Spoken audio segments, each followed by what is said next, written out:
if I don't work on me first, I'm never going to be effective on the outside.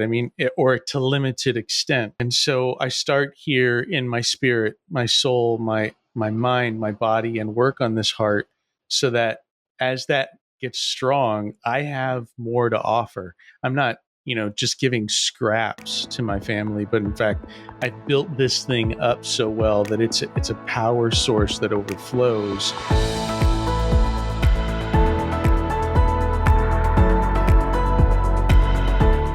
Welcome to the Leveraging Success podcast. I'm your host, Jeff Gerhardt. Every time that we're together, I want to help you work less, make more. And with the freedom that you gain and the margin that you start to store up, you're going to be an incredible husband, wife, parent, and most importantly, live the kingdom lifestyle that God wants you to live, one where you're working towards the mission He's got you on.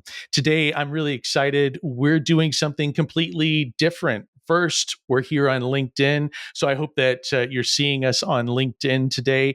We broadcast on several places, including Spotify, Apple Podcasts, and YouTube. But this is the first time that we've added LinkedIn to those platforms.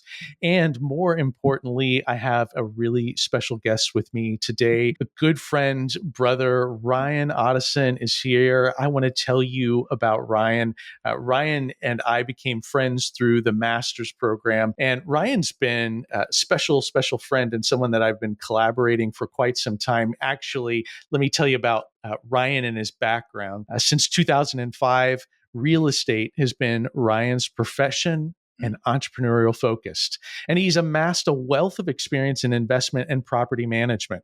As a broker, Ryan closed over 150 REO properties between 2009 and 2012. What a time frame to be in that marketplace. But Ryan was blazing new trails while managing hundreds of rental units, orchestrating more than 100 investment projects from start to finish. He's been a guest speaker at numerous California Association of Realtor events, sharing his experience with fellow professionals. And with his education and entrepreneurship from Purdue and the University of Southern California, Ryan has combined his experience and leadership strength to move the kingdom forward through his real estate brokerage, capital, and influence, and his property management company, Ottosen and Company. Before embarking on his entrepreneurial journey, Ryan served our country as a machine gunner in the United States Marine Corps, earning the rank of sergeant and receiving several awards during his time in Operation Enduring Freedom, Operation Iraqi Freedom, and Operation Silverwake. Ryan's commitment to service extends beyond his professional life. For over a decade, he's been actively involved in men's and youth ministry at his local church and is a founding board member of For Freedom Outreach. What a great ministry. This organization has led over 1,500 men through 30 training camps and hundreds of book studies across multiple states, helping launch initiatives like Hearts of Beauty for Women and a leadership course for youth. A frequent keynote speaker at churches and men's conferences throughout Southern California, Ryan also has been guests on podcasts and radio shows, sharing the healing power of a restored heart through the life of Jesus. And when he's not working or speaking, you're going to find Ryan cherishing time with his beautiful wife, Tracy, their 3 children, Tristan, Trevor, and Mackenzie, or engaging in conversations over coffee, sharing stories about Jesus, real estate, or his time in the Marines. Ryan Ottosen, Semper Fi, brother. Semper Fi, Jeff. I'm smiling out of uncomfortability. That's a long, nice intro. Thank you for that. It makes me shift in my chair a little bit. So thank you. I'm happy to be here. Well, you're a long time from it, but I was just auditioning to speak at your funeral long from now. So hopefully I did a good enough job. Fantastic. Thank you. Hey, man, I'm so glad that we're here together. I want to ask you so many things because I know you beyond that wonderful story and all the good things and all the amazing accolades. I know you as a man of God, but let me start with some of the things I know have your heart big time. Tell me a little bit about your family, Tracy, and your 3 kids. They're the reason, right? When you find a man alone in the world, he might be having fun and doing things, but often the things are to fill the void or to prove that he's worthy of being loved. And to find a wife, a good, strong helper, that is willing to invest her time, her energy, and quite frankly, her life into the betterment of me. So that way I can be a better husband for her it's amazing. So Tracy is both patient and kind, but I often say only Spartan women make Spartan men. So she is a warfighter in her own right. And the kids are fantastic. I mean, I am a young empty nester. They're 23. I mean, I guess everyone's birthday months are coming. So they're 24, 21, and going to be 21. And to be able to watch your kids succeed at such a high level, I mean, knock on wood and praise the good Lord, the conversations we're having are, how do we honor God and deepen our relationship when everything's good? It's not, how do I get bail, or what do I do with this unwanted that, and how do I move? And so, yeah, the kids they're fantastic. I mean, each one of them has a story with our relationship with them and their relationship with God that if we looked back over the earthly view of, right, versus the heavenly view of, we are very, very blessed for who they are and what they're doing in the world. Yeah, truly, if I didn't have to work, I'd just spend all my time hanging out with them. So what are you doing? What are you up to?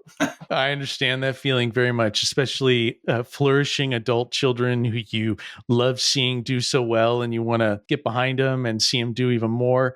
Hey, but Tracy, she's your business partner as well, right? I think she's collaborating with you in this business, not just collaborating with you on these children. It's unique. We were actually told, so we launched Ottosen and Company in 2012. And we're told husband and wife will never work together in any sort of success. The marriage will end or the business will fail. And the business thrived to the point of, we just recently accepted an offer to sell one of the companies. So that worked.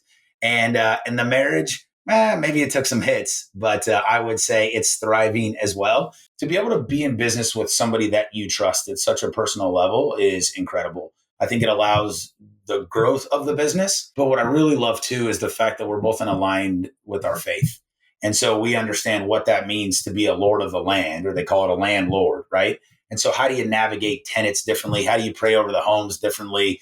I mean, really the intersection of faith and business. And so to be able to partner with her in that, it's been an extraordinary success. And it's a little smack talking for those who said you couldn't do it either. Well, Ryan, let's bookmark this because I think what everyone wants to hear is how you're advancing the kingdom through your real estate business.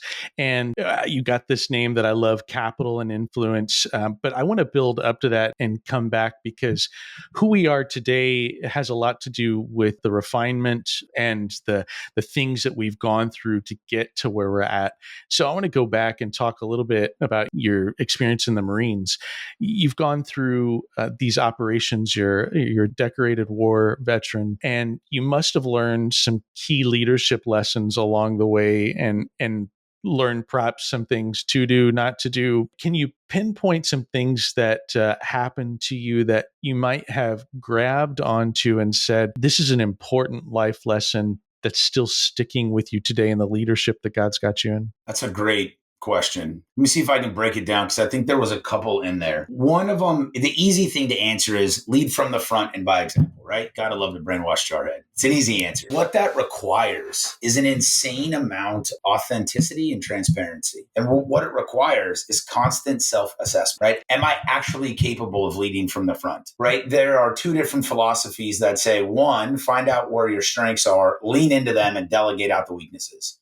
Others say, hey, find out where you're strong and where you're weak, develop the weaknesses and develop here. And then there's arguing philosophies on which way gets you to where you want to be faster. And what I have found is that when you're authentic and transparent as a leader, when you're leading from the front, you don't have to yell at people. You don't have to threaten people. Good leaders aren't rah, rah, rah, rah, rah, rah, right? Good leaders aren't, come on. It is very much, hey, gents, here's the reality of the situation. You're right. It's as stupid as you think it is. Or it's as crazy as you think it is, because the people that you are leading, they're not dumb, right? They can see too, they can process. And so when you're asking people to do hard things, when you're asking people to do things they don't want to do, right? Machine gunner in the Marine Corps typically means we're running up a hill. Nobody likes to run uphill anyways, let alone with a combat load, let alone when people are trying to shoot you, let alone when you're exhausted, you get to the top. Then you got to effectively lay down ammo, right? Sling rounds down range and hit targets so other people can move. Nobody wants to, some people want to do that, but nobody wants to do it really, right? So how do you get that there? It is then when they realize, hey, Sergeant Ottosen, I know you don't want to be here either. So we're just going to do this together. right? It is developing relationships with people that aren't born on words, but are born out of actions. When people start to see that consistent level of doing, James 1:22, right? Doing the right things in the hard times, growing and saying, hey, you know what? I need to lead you guys better here. And so I'm not very strong. And they watch you suffer and they watch you fail and they laugh at you in the process because who doesn't love poke cheap shots at the leader? But what you're showing to them is vulnerability. You're showing them by model how to grow and how to get better. And when that happens, you'll find people underneath you will follow you anywhere. And I would say from a second thing, it really is learning how to listen. People will tell you, we just don't listen. We already have the preconceived idea of what we want or what we want them to do or what we think their problems are. And so we ask questions and people will tell us. And then we say, but here, or how about this instead? Most of the time, people will tell you exactly what's bothering them, exactly where they want to go, or exactly what's feeling great, their desires to grow. And if you're not listening, you'll miss an opportunity to promote somebody. You'll miss an opportunity to give somebody an attaboy when they really need it. You'll miss opportunities in there. And so I think, believe it or not, because I am not afraid of a microphone. I am often loud. But if you watch in a position of we have to get stuff done, the first 30 minutes or the first time frame of all of that, I'm generally pretty quiet because I need to see where everybody's at up here. I need to hear what's actually happening in order to formulate a good strategy going forward. So I would say 100% transparency, ultimate vulnerability, and you have to listen to them because they'll tell you. You know, that process that you're describing, as you describe it, I'm thinking to myself, Ryan obviously loves leadership. He got into leadership, but Ryan, do you feel like you were born a leader or you discovered it later or you were formed as a leader later? And how did that come to be where you realized, hey, God's given me this ability to lead people? I would love to tell you I was a natural leader. And in my high school athletic, it was a hot freaking mess for Ryan Ottosen as a kid. And so if we're going to be vulnerable and transparent, I've thought about this for a really long time. Like what got me to be able to just speak it, to just say it, regardless of cost, right? When you say how you're feeling or, hey, I believe strongly in this, you open yourself up to opposition and criticism, right? And when I've tracked this back, my mom and dad are still married, but we have all got a sad story. And I have to imagine there's other people that are going to listen to this that have heard things like, hey, go see if your dad is still mad. Hey, go tell your mom this, right? And so I summed it up in a nice little bumper sticker slogan that says, I've been settling peace treaties between angry parents for a very long time. So I've learned to listen really well, and I've learned to take it really well. And I think as you do that, as sad as that might be, and as traumatic as it could be, and look, we're not here for a therapy session, right? But if we look at what that was born out of, it was negotiation. It was leading people older than you with more experience to the desired result that you wanted to go. And as a kid, I just needed peace and quiet, right? I didn't need mom and dad at each other's throats. And so how were I able to lead my parents? I think I was born into it. I think I was born out of the battle of it. And it just sort of worked for my time in the Marine Corps. I think over time, post Marine Corps service, and the Marine Corps is built on it. I mean, if we're being honest, small unit leadership is the Marine Corps' motto. It's what makes them so successful, right? They're the smallest branch with the worst gear, and we do the best job, spoken like every true proud jarhead, right? But they focus on small unit leadership, groups of 4, groups of 12, and a high level of execution is expected out of these small unit leaders. And so, I mean, they call Marine Corps Institutes, the first class you have to take towards promotion credits is the MCI on leadership. So I've been studying leadership since I was 17 or 18, negotiating it since I was a kid, and then life through being a police officer. And then I just found that it's a lacking skill set in the world, right? And so how do you then, if you like it, you got to study it, you got to learn it, you got to surround yourself with people who like it, and then try to get others to lead themselves before we lead others.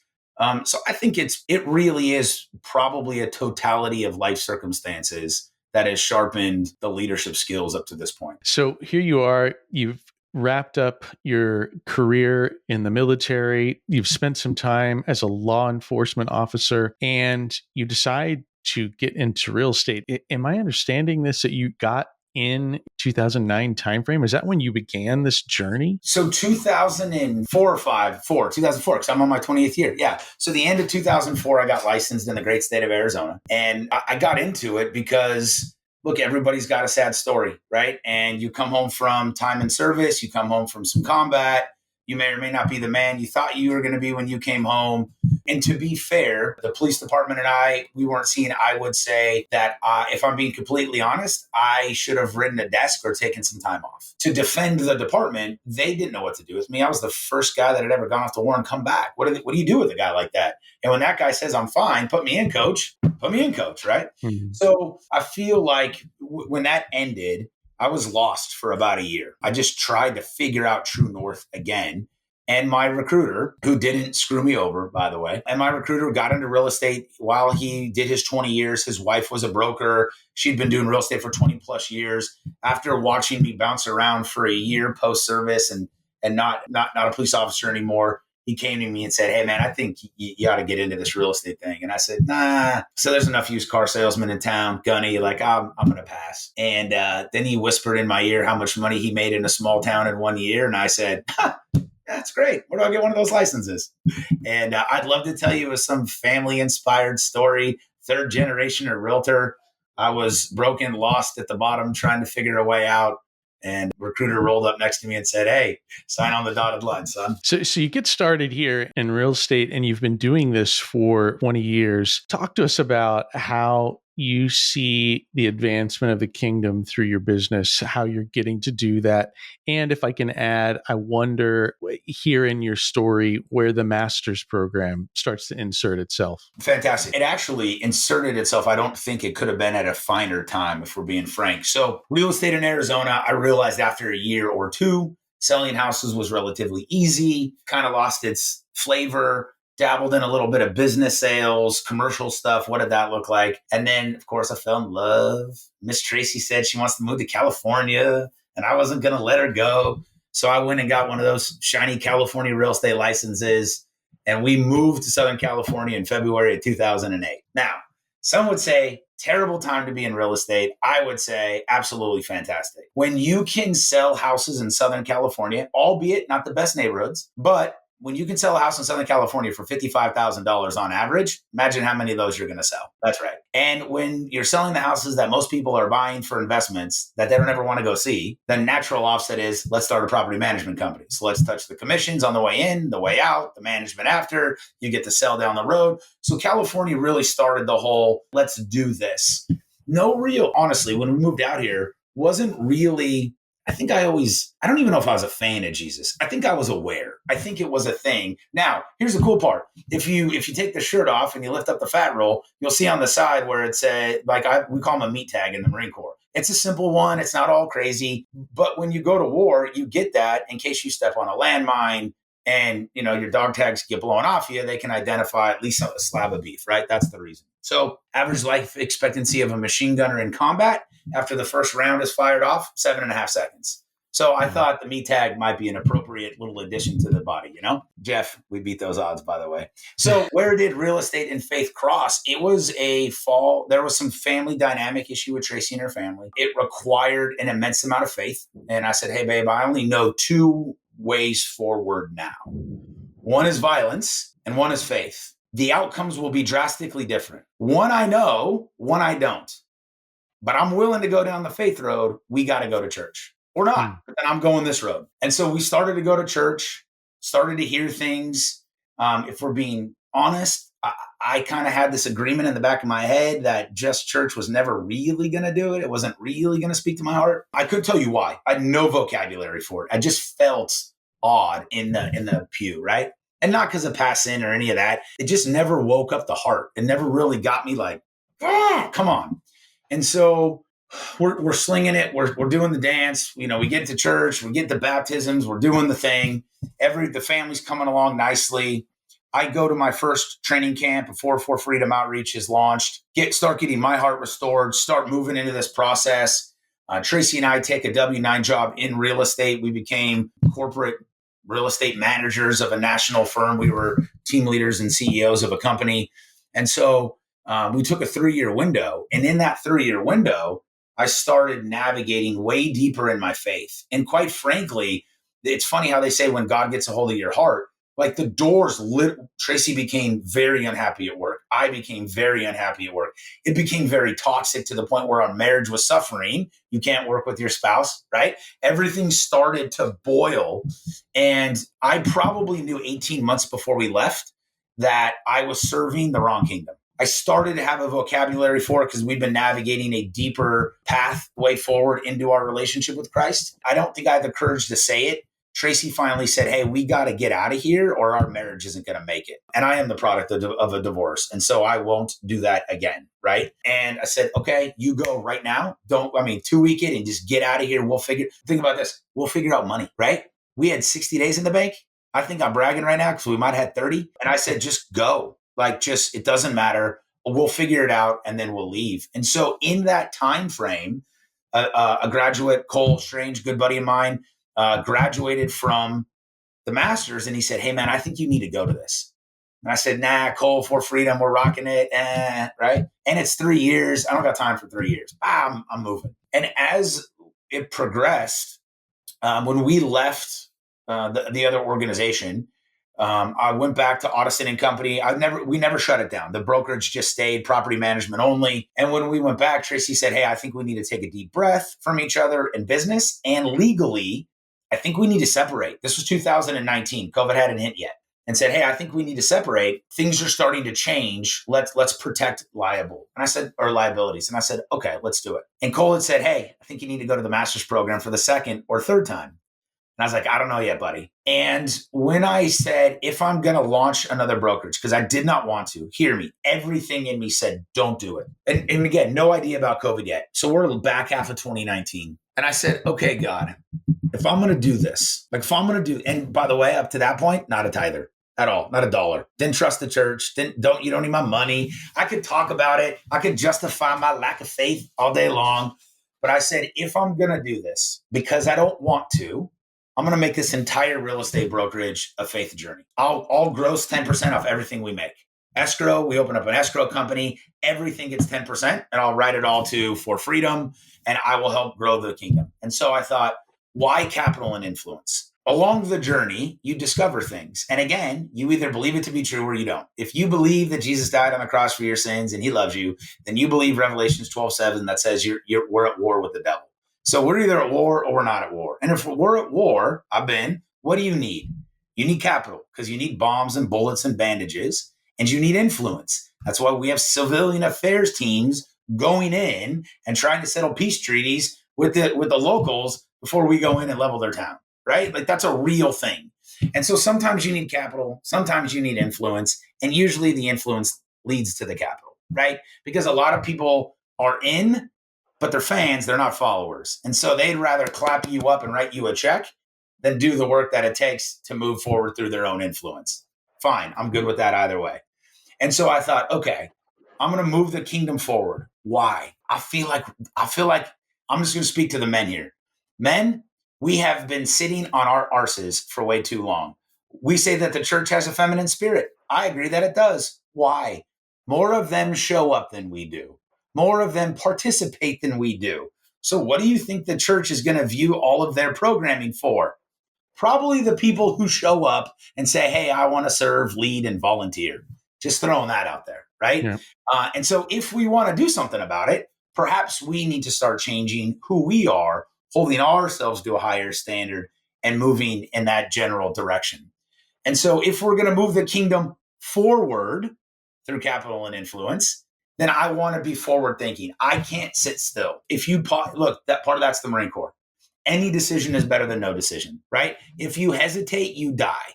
You go left, sure, maybe you lose a leg or an arm. You go right, sure, maybe you lose a leg or an arm. But if you stay right here, right now, you're dead. And so I think that the masculine representation of God in the church is dead, and it's getting shot at because we won't move. And so how do I get us to move? Well, we need capital and we need influence because we need organizations like TMP. So you said, hey, Ryan, on the back half of that question, how did they intersect? I wanted to move again. But when I move, I go 100 miles an hour. TMP, the master's program, that's a 3-year journey, right? That's 1 year shy of an enlistment in the Marine Corps. It's true. It's right? You true. can you Yeah. can get an Army enlistment for 3 years. You can get a naval enlistment for 2 or 3 years.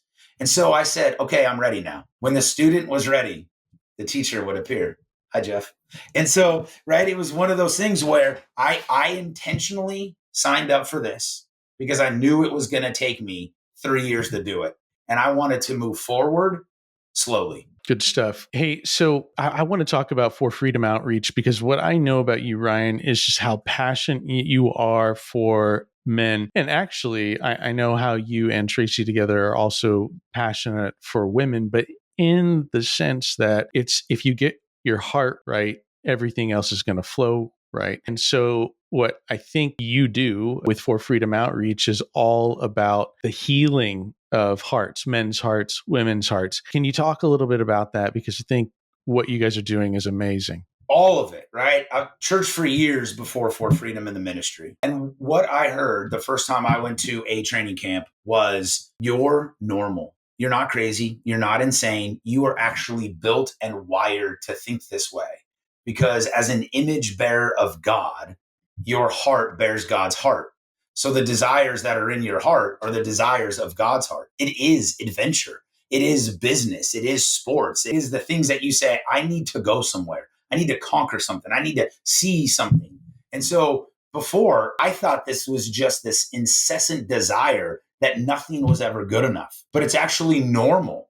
Love that. Well, there's a battle to fight. And we go immediately to all the Marine Corps stuff like, well, obviously there's war. No. It's the battle for me because I matter, because my place on this earth matters, because the earth we see, the fallen version of creation, tells me I'm worthless. I'm a fat sack. I'm broke. I'm always going to be a loser. I'm a son of, I mean, come on, Jelly Roll. I'm a long hair, or what am I? I'm a long haired son of a sinner. Nah, man, that's an agreement about who you are.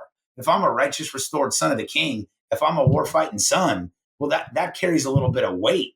But if I don't believe it in here, and if I'm not willing to go to battle here, then I'm never willing to battle out here, right? The reason men say, Jeff, I would die for you tomorrow, and I would, is because it's over. It ends the insanity and the incessant degradation of this life. Just get me out.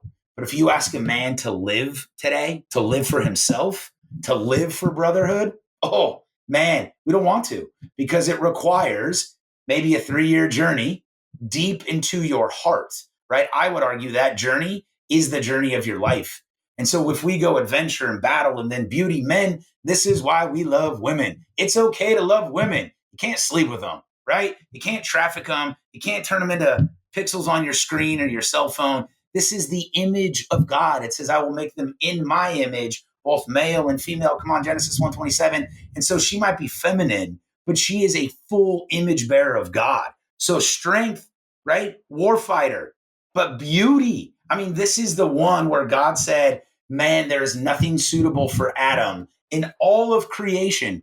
After God and I hung out and named the platypus and the blue-nosed dolphin, right? And then he says, nothing quite good enough. Watch this, right? I honestly, let me just get a little flesh on you. I just see God and looking at Adam and being like, hey, hold my beer. I'll be right back.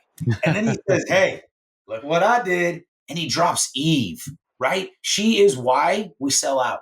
She is why we let kingdoms die. She is why sunsets are dark and dreary and diamonds are nothing but charcoal, because next to her, we throw it all away, right? And so when we understand that the desire for beauty is okay, but beauty is not sex and beauty is not Eve, it is poetry. It is music. Where are you at, Tchaikovsky? I can't even say it, barely, let alone spell it, right? I should say Bach or Mozart. It's music. It's the thing that makes your soul come alive. It's why we love being out on a boat watching the sunset. That's the beauty.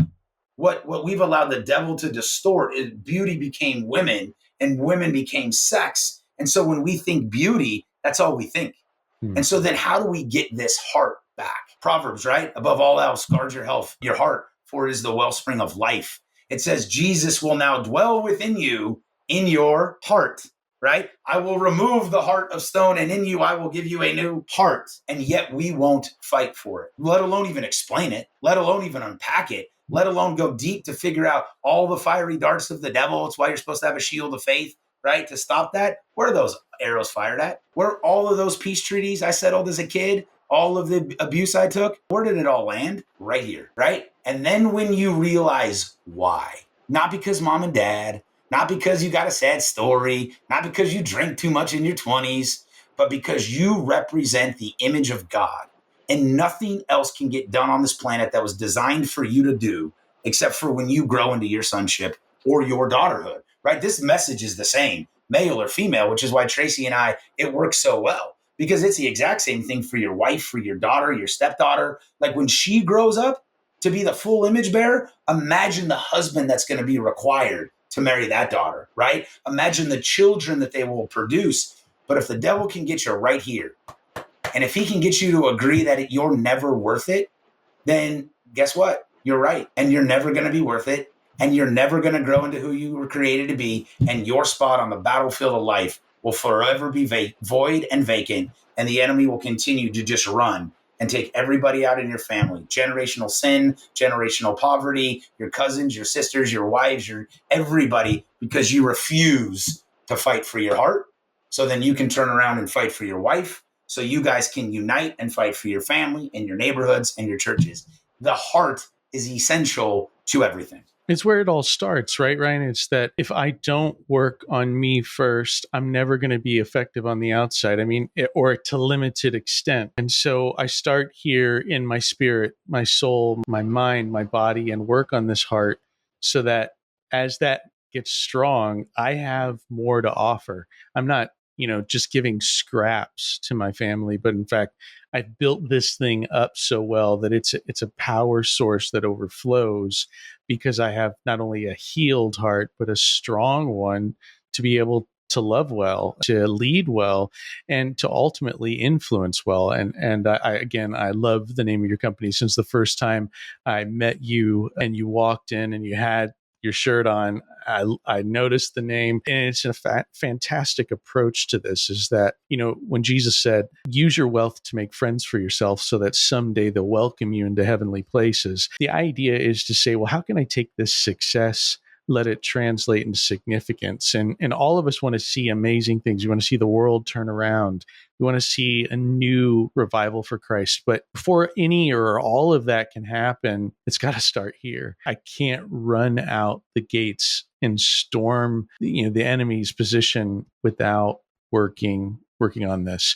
So Ryan, we could talk about this all day, but I would really also like to hear about, well, how do you do it? Would you say a few words about For Freedom Outreach? If someone was interested, a man, a woman wanted to come to one of your camps, what they might do or what the opportunity might look like? Let me tie these two things together first, because I think Sure. they're important. When you look at the heart restoration of a man, when I said I wanted a 3-year journey, right? So when I enrolled into a master's program, I was on camp number like 22 or 23, both attended, facilitated, whatever, a bunch.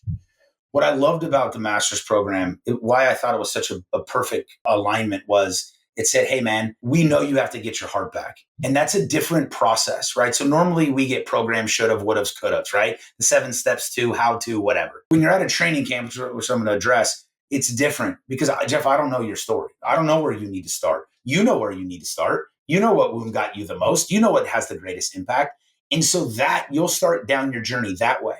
But what I loved about going through the master's program at the same time was, I'll be honest with you, the VA, a medical agreement I had made in my brain was that's just the way it was going to be. Mm-hmm. And when I sat in session 2 and we unpacked the whole body and the health and the whys and the temple and the way the master's program talked about your physical being, changed my life. I've eaten different. We've been on a different health journey. I stay in regular contact with the VA. I've asked for different care. I've checked into therapy. Like I have adjusted things in my life because my heart, whenever I would hit something, would say, hey, what do I want to do with it?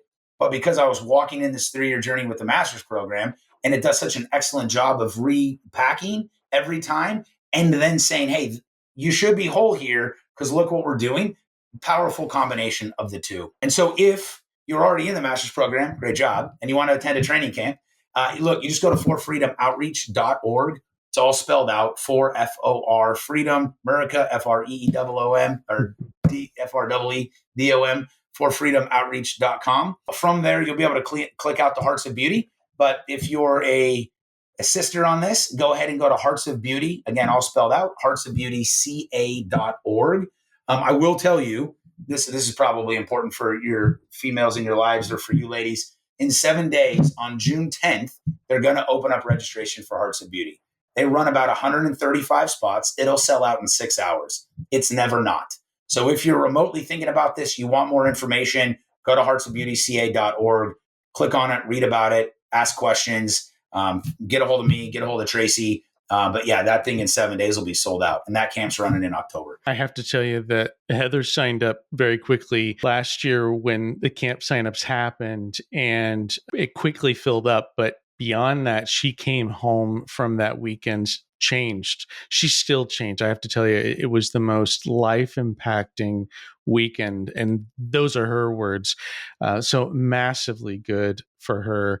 Inside of our show notes, you're going to see the links that Ryan just mentioned. So if you're looking for it, just look into our show notes. You'll see it right there. You click on that. You'll be able to go to For Freedom Outreach or heartsofbeautyca.org and look at the camps that are coming up as an opportunity to work on your heart. Hey, Ryan, the time that I get to spend with you every time I'm together with you, it's a sharpening opportunity. It's a reminder why, and I can't help but not get pumped up. I mean, you have that about you, just provide an energy that's always exciting. I want to thank you all for joining us. This opportunity to speak to special people like Ryan is something that I love to do, because when you hear their stories and you hear about people that have had success in their life, but we all know that success was a journey of struggle, of consistency, of trusting God, and then seeing God show up. And Ryan is at the top of that list as an example. So thank you for joining us for another episode of Leveraging Success. I'm excited that we got to broadcast this not only on our normal platforms, but also here on LinkedIn. If you're coming into this via LinkedIn, the same thing applies to everybody.